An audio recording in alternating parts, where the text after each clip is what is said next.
Para la determinación de la cinemática directa, cinemática inversa y perfiles de velocidad y también la configuración que tiene que tener el mecanismo en cada uno de los puntos, nosotros nos servimos del toolbox de Peter Cork para robótica.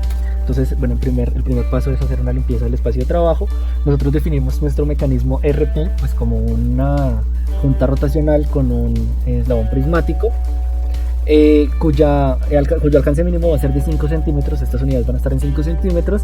Aquí hacemos la definición del mecanismo, cada uno de esos eslabones y finalmente pues el mecanismo serial, el sistema serial. Bueno, para los puntos de la trayectoria, todo esto va a ser en función del radio del círculo, que va a coincidir también con la diagonal el diámetro del círculo va a coincidir con la diagonal del cuadrado. Entonces el radio va a ser de 5 centímetros, el punto inicial va a ser, digamos que a partir del cual se van a acelerar las dos figuras geométricas, que va a ser la longitud mínima más el radio del círculo. Asimismo, pues vamos a pasar de P0 a P1, P2, luego P3 y vamos a volver a P0. Para cada uno de estos puntos se calcula una inversa, que es una función que nosotros tenemos definida al final y la voy a explicar. El círculo está conformado por 50 puntos que conforman una vía que pues está conformada por la inversa de cada uno de estos 50 puntos. Las trayectorias las utilizamos también utilizando una función de Peter Cork que calcula a través de un polinomio de quinto grado una trayectoria suave entre dos configuraciones, que sería por ejemplo desde Q0 hasta Q1, o sea, la configuración que adquiere el mecanismo en el origen, donde vamos a comenzar nuestras trayectorias, hasta Q1 a través de 20 pasos, posteriormente de Q1 a Q2 a través de 20 pasos y así sucesivamente. Estas cuatro trayectorias y sus respectivas velocidades pues están calculadas aquí. Y bueno, como decía, las cuatro trayectorias están juntas en esta única trayectoria llamada TS, que sería la trayectoria de todo el cuadrado. Y una quinta trayectoria que sí es necesario calcularla con otra función que es multisegmentos, pues, para que esta trayectoria no sea, digamos, interrumpida, sino que pueda ser una trayectoria continua.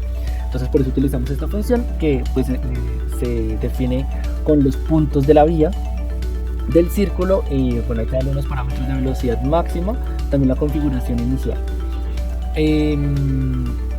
Finalmente T es el conjunto de todos los puntos por los que va a pasar el sistema. Y asimismo pues se puede dividir esto es un vector que se puede dividir en las configuraciones que va a adquirir o los valores que va a adquirir la configuración de la junta rotacional y el sistema, el eslabón prismático pues. Aquí vamos a ver una animación donde se ve el cuadrado a través de cuyos bordes se va a desplazar el mecanismo. Ahí vemos que hace la primera trayectoria, la segunda trayectoria, en este momento va por la tercera. Ahí no hay ninguna rotación de la junta rotacional, valga la redundancia, y volvemos al punto de origen. Y ahora a continuación la animación del círculo.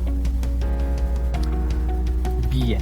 Ahora, pues para nosotros antes de hacer el diseño era importante saber cuál iba a ser el alcance máximo de nuestro dispositivo. Entonces aquí lo podemos ver, esta es la sección en la que no hay ninguna rotación. En la parte de arriba pues está graficada las configuraciones del rotacional, del eslabón rotacional, de la parte rotacional digamos. Y en la parte de abajo en centímetros está la configuración de la prismática. Pues como decía, para nosotros era importante saber hasta qué alcance máximo íbamos a tener, y aquí está mostrado, impreso, como 11,17 centímetros. Entonces ese sería nuestro alcance máximo. Y finalmente aquí tenemos la función de la inversa, que es bastante sencilla porque el dispositivo pues conforma un triángulo rectángulo muy sencillo. Entonces para calcular el ángulo que necesitamos, que sería lo que corresponde al primer elemento de la configuración, únicamente se calcula la tangente inversa de y, de la altura que adquiere el dispositivo, sobre la base, que esto sería y sobre x. Y la segunda parte, pues como es un triángulo rectángulo, únicamente tenemos que calcular la distancia y restarle el alcance mínimo. Y eso sería lo correspondiente con la cinemática directa, inversa y la trayectoria. Por supuesto nosotros también tenemos conocimiento con esto de las velocidades y de las aceleraciones que va a adquirir el sistema, lo cual nos ayuda a dimensionar los actuadores del mecanismo. Posteriormente a tener las trayectorias y las velocidades que requeríamos, hicimos un primer diseño del mecanismo RP. Entonces nosotros sabíamos que teníamos que tener una base, que teníamos que tener un eje, que teníamos que tener un brazo. Lo que no teníamos claro todavía era pues cómo se iba a deslizar nuestro sistema sobre esta parte. Hicimos una primera tentativa de selección de motor con este motor pequeñito, porque pues no teníamos las inercias y todos estos cálculos necesarios. Una cosa importante es que para que este eje no quede cargado con el momento torsor de acá y para eliminar las fricciones que pudieran aparecer en el intermedio, entonces nosotros pusimos este rodamiento axial, de manera que pues como digo, se eliminaran las fricciones y no se cargara el eje de ese momento torsor en esa parte, lo que nos reducía también el cálculo de este eje, porque podía ser mucho más pequeño debido a que pues no se iba a ver afectado por ese momento en la parte de arriba. También decidimos poner este motor en la parte de atrás para compensar un poco el peso que se iba a encontrar sobre la parte superior. Entonces, como digo, este fue un primer ensayo del diseño, pero pues para optimizarlo fuimos cambiando algunas cosas. Entonces igualmente sabíamos que teníamos que tener unos sistemas de reducción y finalmente solucionamos el problema del mecanismo que se desliza sobre la junta prismática como un tornillo sin fin sobre el cual se desliza una mariposa o una tuerca en forma de mariposa. Entonces aquí ya está pues la base con un motor que es el que se encarga del movimiento rotacional, igualmente el rodamiento, los sistemas de engranajes, y en la parte superior ya el motor no iba a ir en la parte de arriba, sino a lo largo horizontalmente y mirando hacia atrás para generar el movimiento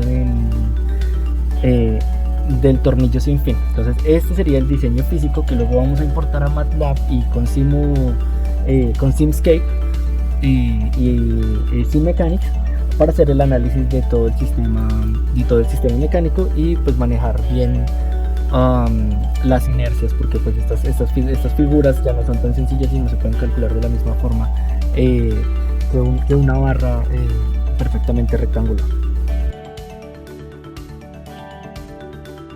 Por último, procedemos a generar las simulaciones en el entorno dinámico de Inventor.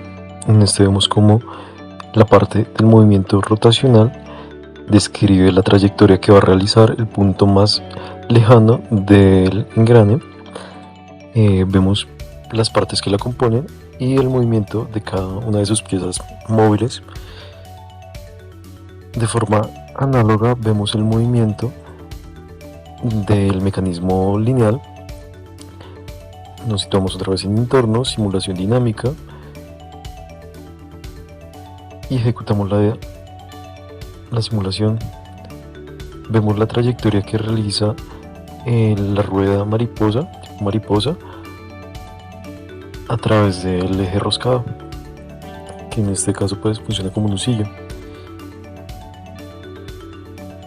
Por último, vemos el mecanismo RP, el mecanismo completo.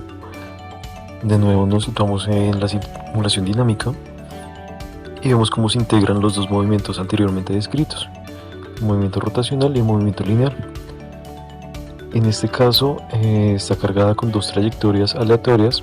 De hecho son velocidades continuas que forman una media luna a partir de los movimientos que están definidos para los dos mecanismos que componen este mecanismo general. Finalmente vemos cómo se enlaza el software de Inventor, el modelo generado en Inventor, con la herramienta MATLAB. Esto se hace a través de la exportación de Simscape. Acá pues se exporta un archivo .xml, el cual va a ser leído por el software MATLAB de esta manera. Vemos cómo importamos el mecanismo RP, es decir, el mecanismo completo, el mecanismo de movimiento circular y de movimiento lineal. Nos generan unos diagramas de bloques que incluyen las articulaciones y las piezas que componen pues este movimiento, este mecanismo.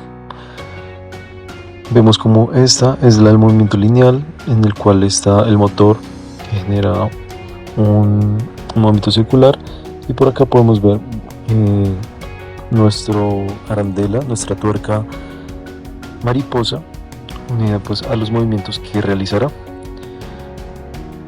Está el movimiento circular. Vemos como la parte de la base rígida está restringida por varias fuerzas. Vemos el motor que genera un movimiento circular y los rodamientos que transmiten ese movimiento circular. Por último vemos el mecanismo RP, donde en la parte derecha está el movimiento circular con la base, con el motor que genera este movimiento, y en la parte izquierda vemos ya al extremo la arandela, los movimientos que generará, el motor que nos generará ese movimiento lineal, y finalmente al darle run vemos como